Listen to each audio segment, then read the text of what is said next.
अखंड ज्योति मार्च 2022। ईश्वर प्राप्ति का मार्ग।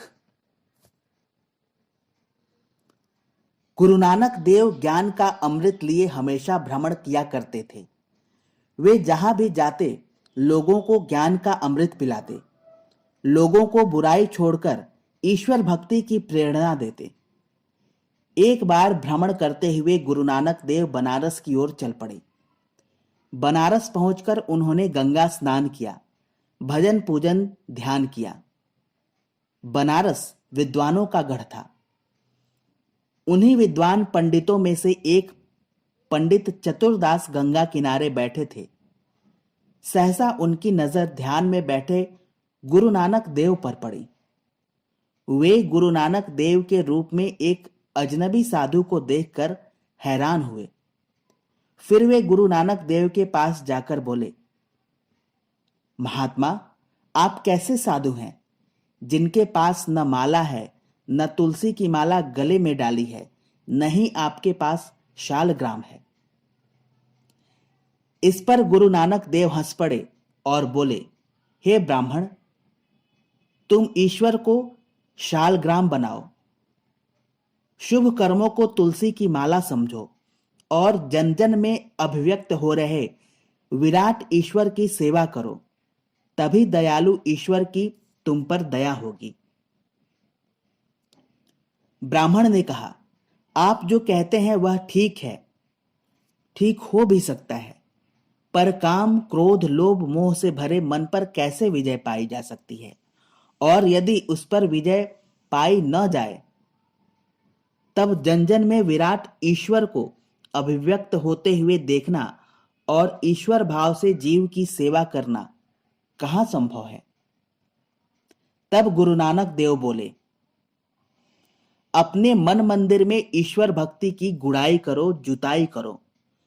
फिर जैसे जैसे यह मन मंदिर की धरती उपजाऊ होगी, वैसे वैसे मनोभूमि में ज्ञान जन्म लेगा। फिर उस ज्ञान के खुरपे से काम, क्रोध, लोभ, मोह, अहंकार को खत्म कर सकोगे। इस पर उस ब्राह्मण ने पूछा, हे साधु, क्या वेदों और शास्त्रों के अध्ययन के बिना ज्ञान प्राप्त हो सकता है? इस पर गुरु नानक देव बोले, ब्राह्मण देवता, केवल वेद शास्त्र पढ़ने मात्र से प्रभु नहीं मिल सकते।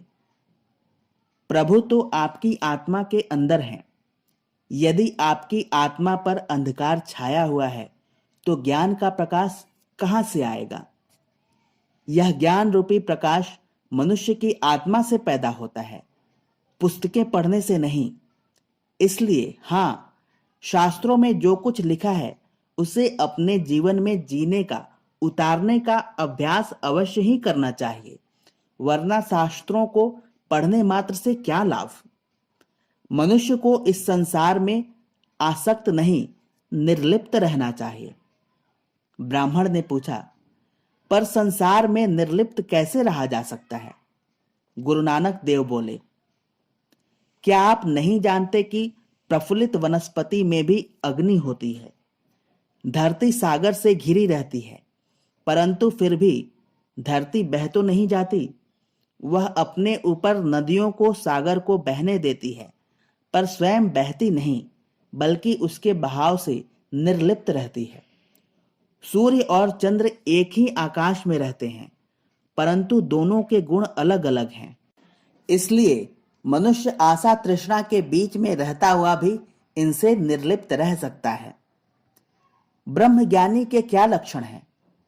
पंडित जी ने फिर से प्रश्न किया। तब गुरु नानक देव बोले, जो ईश्वर को सर्वव्यापी समझता है और चारों ओर से घेरने वाली माया को काट देता है, वह ब्रह्मज्ञानी है। ब्रह्मज्ञानी का यह भी लक्षण है कि वह सदा क्षमा रूपी धन का संग्रह करता है। फिर ईश्वर प्राप्ति कैसे हो? पंडित जी ने फिर प्रश्न किया। तब गुरु नानक देव बोले, केवल एक ही मार्ग है और वह है ईश्वर प्रेम। जो ईश्वर से प्रेम करता है उसमें द्वेष भाव नहीं होता, वह सभी को एक समान समझता है।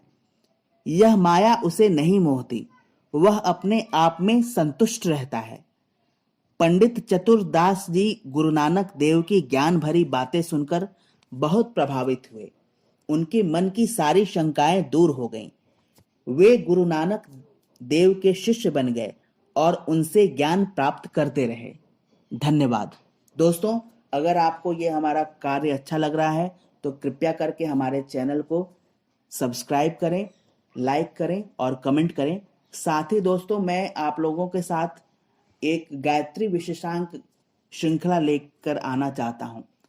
अगर आप लोग इसको पसंद करेंगे, अगर आप लोग चाहते हैं कि मैं गायत्री विशेषांक कोई श्रृंखला लाऊं, तो कृपया करके कमेंट करें।